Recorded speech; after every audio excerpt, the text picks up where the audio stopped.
Загадувањето на амбиенталниот воздух изминативе неколку дена во Скопје, Кичево, Кочани, Велес, Битола, Тетово и во Кавадарци е на многу високо ниво.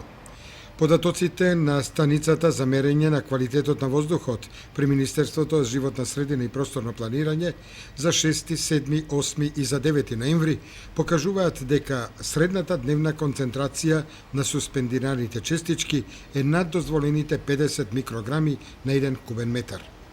Доколку и во текот на утрешниот ден концентрацијата на честички ја надмине дозволената вредност, тогаш Министерството за животна средина препорачува да се користи јавен превоз, возилата да не се користат без поголема потреба, повеќе лица да се возат со едно возило во исто време, за затоплување на просториите да не се користи прегорено отпадно масло, лакирани или обоени отпадоци од дрво и од мебел, стиропор, пет амбалажа, парчиња гума и како било синтетички материјал и правилно да се користат печките за дрва.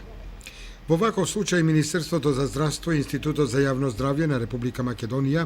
препорачуваат да се ограничи движењето и активностите на отворен простор на најранливата популација, децата, старите лица, болни од хронични болести и на белодробниот и на кардиоваскуларниот систем, со посебен ризик за болните од белодробна астма, но и за лицата кои својот професионален ангажман го извршуваат на отворен простор во загадени зони на градот.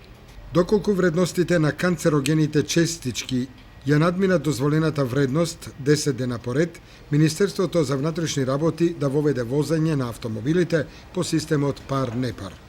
Вообичаено концентрацијата на честички постигнува максимално ниво во вечерните часови од 22 часот до 1 часот пополноки.